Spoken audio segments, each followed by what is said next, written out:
Ahoj všichni, vítejte u nového videa.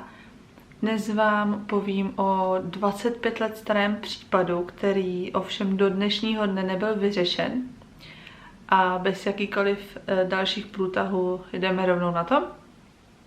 John Benet Ramsey byla dětská královna krásy, pocházející z velice bohaté rodiny. Bylo jí pouze 6 let, když byla zavražděna v domě, ve kterém žila se svou rodinou ve městě Boulder v americkém státě Colorado. Její vražda byla jedním z nejsledovanějších případů dekády, což o něčem vypovídá, zejména pokud uvážíme to, že tento případ se stal pouze 2 roky po mega známém případu O.J. Simpsona.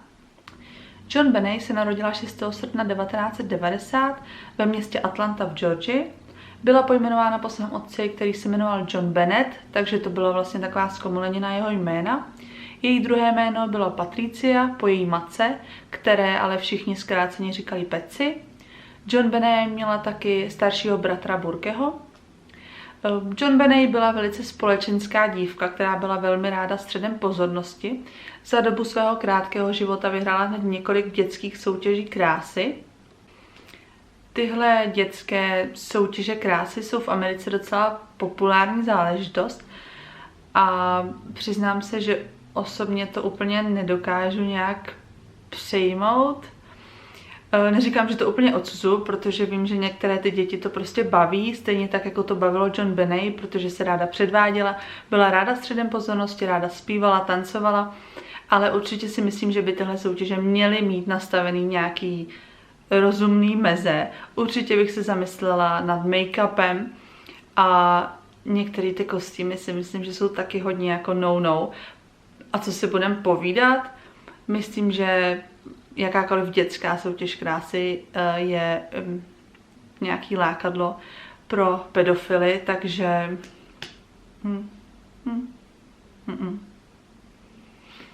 Nicméně zpátky k věci. Otec John Benet byl velice úspěšný obchodník a multimilionář. Její matka Patsy byla také bývalá královna krásy, vyhrála Miss Západní Virginie v roce 1977.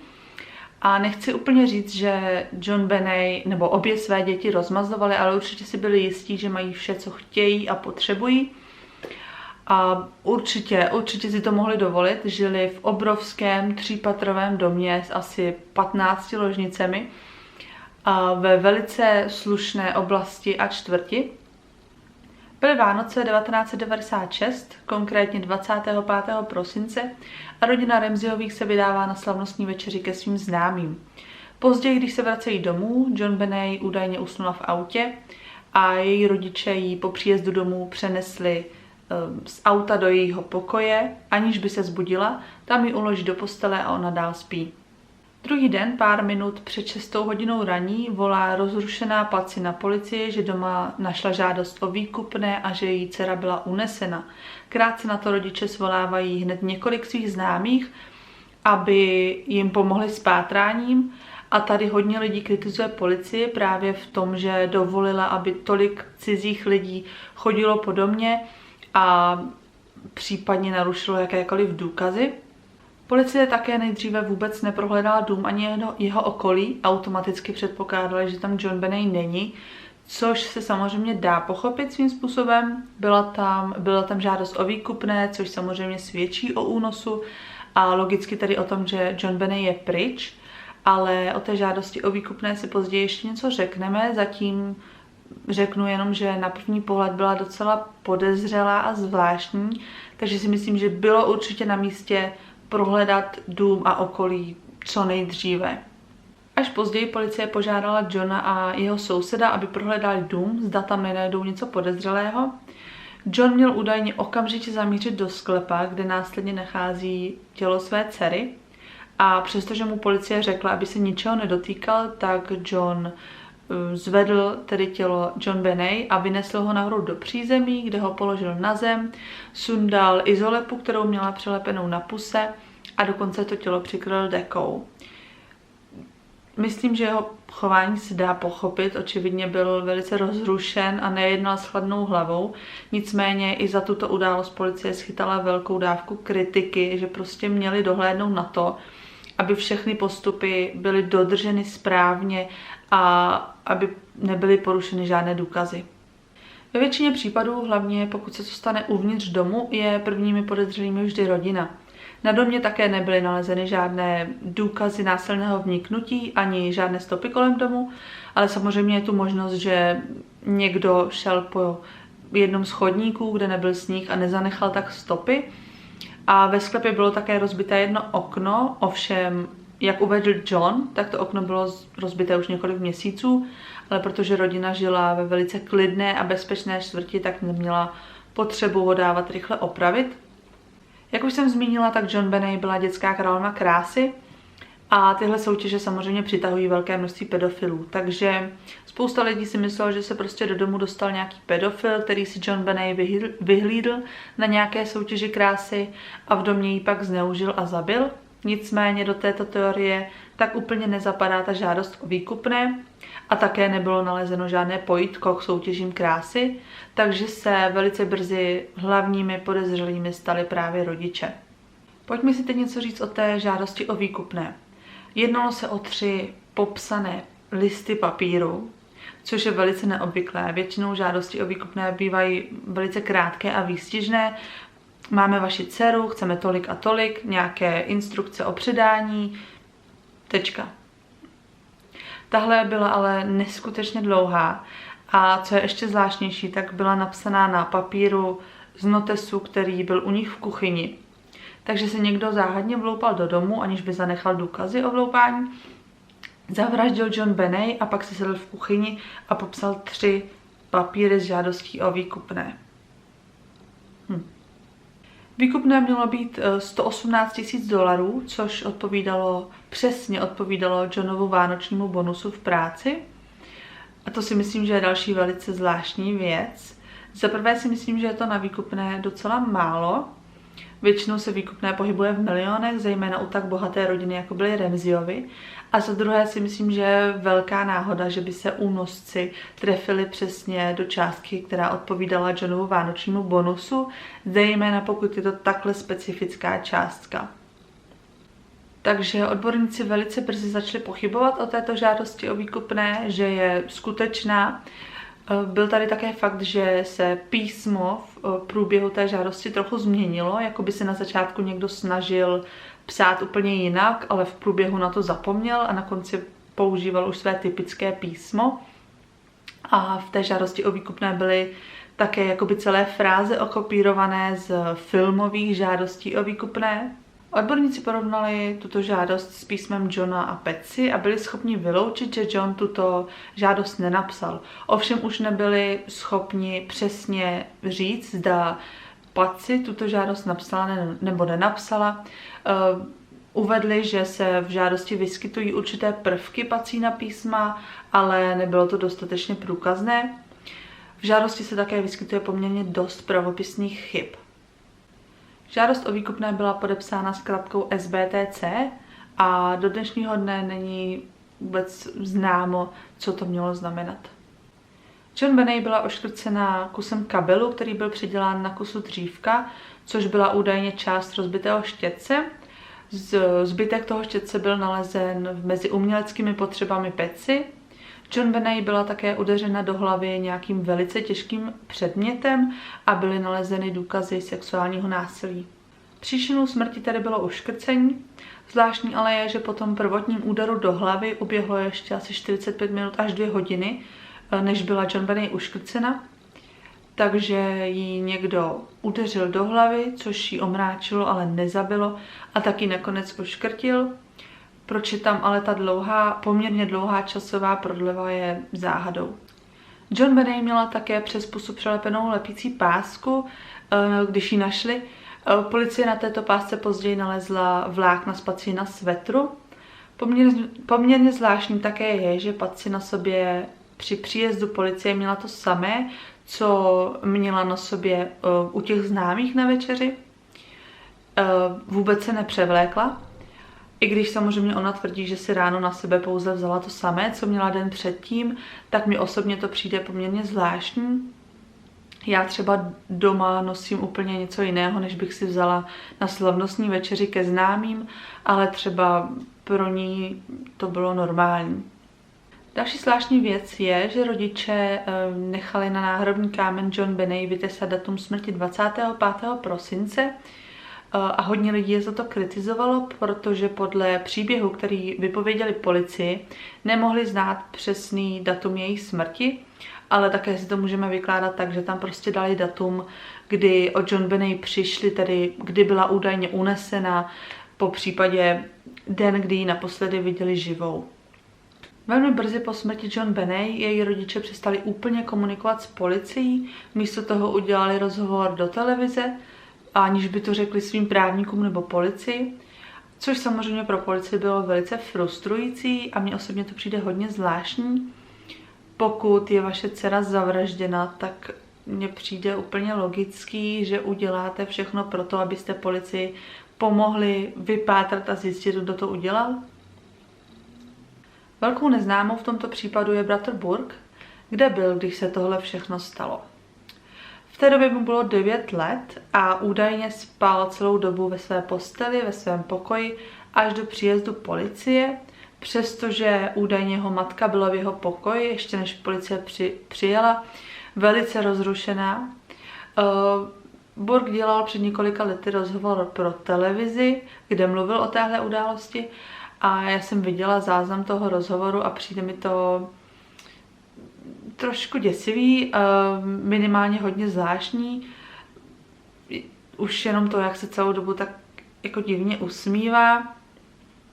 Prostě to na mě úplně jako nepůsobilo jako OK. Ale hodně lidí kritizuje jeho chování tu noc, to, že byl celou dobu ve svém pokoji, přestože viděl svoji matku velice rozrušenou, věděl, že v domě je velký ruch a pak nakonec přijela i policie, ale samozřejmě je třeba brát v úvahu, že mu prostě bylo pouze 9 let. Později se objevily další důkazy a jedním z nich byl samotný telefonát Patsy na policii. V dnešní době samozřejmě jsou lepší technologie, takže odborníci mohli tento záznam lépe analyzovat a zjistili, že tam v pozadí je slyšet nějaký další hlas. A spekuluje se o tom, že se jedná právě o Burkeho. Což by samozřejmě vyvracelo tu teorii, že celou dobu spal ve svém pokoji, jak tvrdila rodina. Neznamená to, že automaticky by zabil svoji sestru, ale asi to potvrzuje to, že rodina úplně neříká pravdu o tom, co se té noci stalo. Policie u nich v domě také našla velkou černou baterku, ke které se nikdo z nich nehlásil, tvrdili, že nikomu z nich nepatří a odborníci jsou si téměř 100% jistí, že právě tímto předmětem mohla být John Benét udeřena do hlavy. Dalším důkazem byla miska s mlékem a kousky ananasu na jídelním stole. Mléko s ananasem byl údajně oblíbený dezert John Benét, ale otisky na této misce patřily pouze Patsy a Burkovi. Podle jejich výpovědi tato miska byla z předešlého večera, ale zvláštní je, že když byla provedena pitva, tak v žaludku John Benét byly nalezeny stále nestrávené kousky ananasu, takže tento dezert musela jíst před svou smrtí, což je zvláštní, protože jestli si pamatujete, co jsem říkala na začátku, tak podle výpovědi rodičů John Benét usnula na cestě domů v autě, oni ji pak pouze přenesli do postele, kde dál spala a tady doma už ten večer nic nejedla. Samozřejmě se také spekuluje o tom, že se někdo vloupal v noci do domu, vzbudil John Benét, tenhle dezert jí dal a pak ji zabil, ale mně osobně to přijde už prostě hodně přitažený za vlasy, jakože proč by to někdo dělal? Existuje spousta nejrůznějších alternativ toho, co se vlastně stalo, nezahrnující její rodiče. Policie vyšetřovala spoustu lidí, rodiče údajně pozvali na Vánoce nějakého chlapa převlečeného jako Santa. Toho policie také vyšetřovala, ale to byla slepá ulička. Podle všeho byl po operaci srdce a jednoduše by to nemohl udělat. Pak tu byl nějaký chlap Michael Helgot, který se i údajně přiznal svému kolegovi v práci, že John Benét zabil a 2 měsíce po její smrti spáchal sebevraždu, ale policie nikdy nebyla schopná potvrdit, že to opravdu udělal. V roce 2006 se objevil chlap John Mark Carr, který tvrdil, že John Benét zabil, ale to se taky ukázalo, že není pravda. On si to celý vymyslel, protože byl očividně posedlej John Benet a asi se chtěl nějak zviditelnit a být součástí tohohle případu.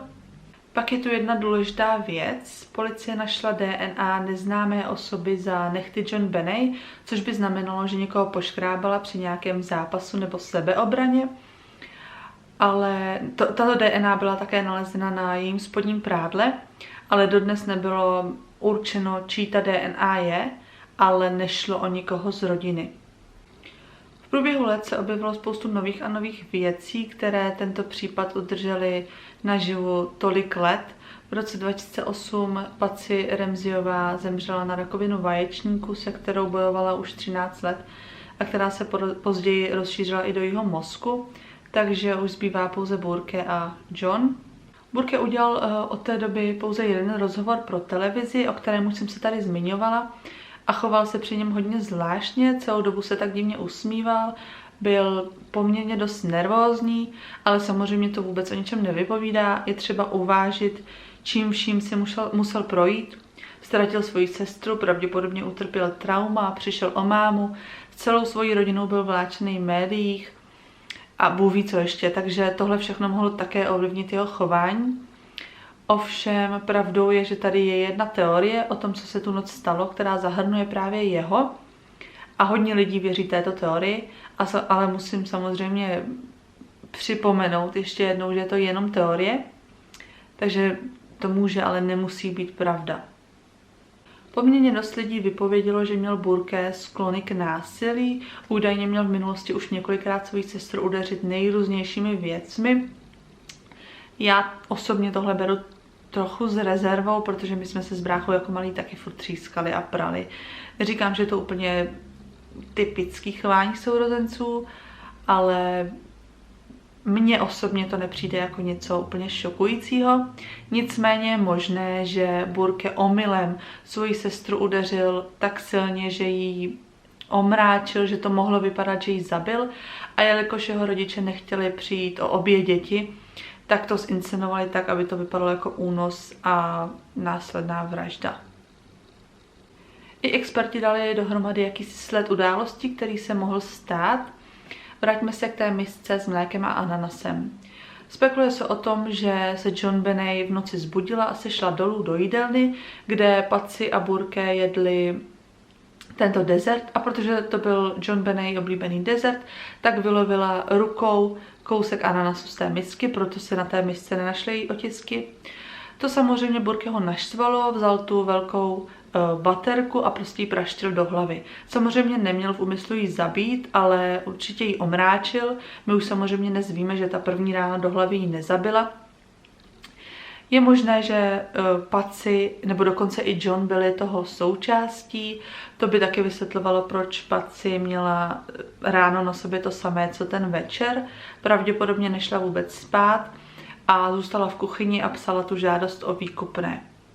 Později někdo z nich předstíral škrcení John Benet kabelem, který patřil k uměleckým potřebám Patsy. Podle pitvím víme, že to je to, co jí zabilo, a že se to stalo 45 minut až 2 hodiny po té první ráně do hlavy. Mně jako rodiči tohle přijde naprosto šílený. Ráda bych věřila, že první reakcí jakýhokoliv rodiče je udělat všechno pro to, aby zachránili svoji dceru, zjistit životní funkce, začít nějak oživovat, zavolat pomoc, ať už by byly následky jakýkoliv, zejména pokud se jednalo o nehodu. Asi je to nějaký rodičovský instinkt nebo tak něco. A možná protože vím, jaký to je být rodič, tak je pro mě fakt těžký téhle teorii uvěřit. A i spousta dalších lidí se přiklání spíš na tu stranu toho, že se prostě do domu dostal někdo cizí. Ale samozřejmě do toho tak úplně jako nezapadá ta žádost o výkupné, napsaná v notesu, který byl v kuchyni, na 3 stránkách s citacema z filmů.